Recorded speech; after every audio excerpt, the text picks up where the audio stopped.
प्रधानमंत्री नरेंद्र मोदी और रूसी राष्ट्रपति व्लादिमीर पुतिन के बीच फोन पर वार्ता में पुतिन ने अमेरिकी राष्ट्रपति डोनाल्ड ट्रंप से अलास्का में हुई मुलाकात के बारे में जानकारी साझा की। पीएम मोदी ने कहा कि भारत यूक्रेन में शांति का पक्षधर है और इसके लिए हर संभव प्रयासों का समर्थन करेगा।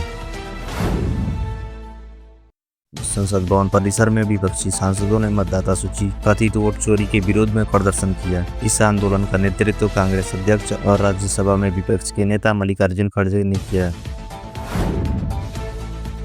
मौसम विभाग ने गुजरात, महाराष्ट्र, कर्नाटक और गोवा में भारी बारिश को देखते हुए रेड अलर्ट जारी किया है। मुंबई में लगातार चौथे दिन भी तेज बारिश का अलर्ट है, जबकि उत्तर प्रदेश में 21 अगस्त तक तेज गर्मी और उमस बने रहने की संभावना है।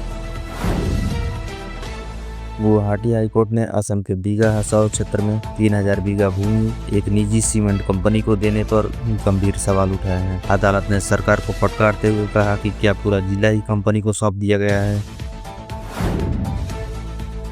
अडानी समूह के चेयरमैन गौतम अडानी ने IIT खड़गपुर के कार्यक्रम में कहा कि भारत 2030 तक नवीनीकरण ऊर्जा क्षेत्र में अग्रणी बनने का लक्ष्य लेकर चल रहा है। उन्होंने कहा कि कच्छ में 30 गीगावाट क्षमता वाला दुनिया का सबसे बड़ा सौर ऊर्जा पार्क तैयार किया जा रहा है।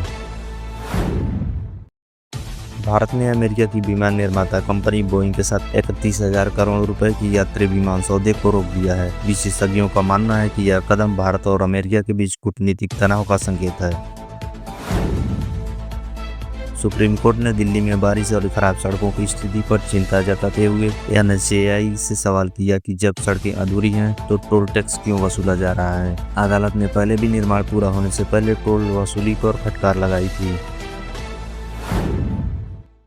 दिल्ली में 3 स्कूलों को बम से उड़ाने की धमकी के बाद पूर्व मुख्यमंत्री अरविंद केजरीवाल ने भाजपा पर कानून व्यवस्था बनाए रखने में विफल रहने का आरोप लगाया। पुलिस जांच में जुटी है और सुरक्षा व्यवस्था कड़ी कर दी गई है।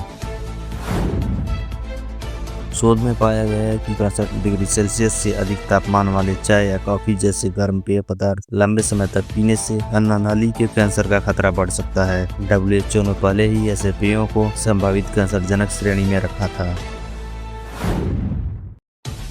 बेंगलुरु प्राइम रियल एस्टेट कीमतों की बढ़ोतरी के मामले में दुनिया में चौथे स्थान पर पहुंच गया है। नाइट फ्रैंक की रिपोर्ट के अनुसार इस सूची में मुंबई छठे और दिल्ली 15वें स्थान पर दर्ज की गई है, जबकि सियोल पहले स्थान पर है।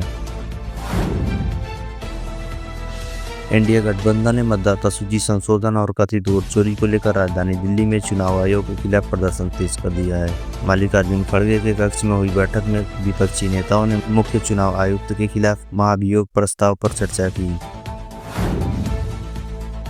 सुप्रीम कोर्ट ने दिल्ली के अलीगढ़ मुस्लिम यूनिवर्सिटी की पहली महिला कुलपति नईमा खातून की नियुक्ति पर सवाल उठाए। अदालत ने कहा कि जिस बैठक में उनका नाम तय हुआ उसमें उनके पति और तत्कालीन वाइस चांसलर की मौजूदगी संदेह पैदा करती है।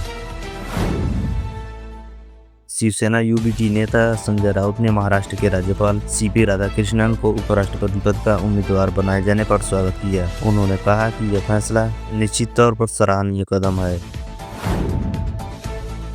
आम आदमी पार्टी नेताओं ने आरोप लगाया है कि PM मोदी की रैली में भीड़ जुटाने के लिए सफाई कर्मचारियों और शिक्षकों को जबरन बसों में भरकर लाया गया। आतिशी ने कहा कि यह सत्ता का दुरुपयोग है और कर्मचारियों का अपमान है।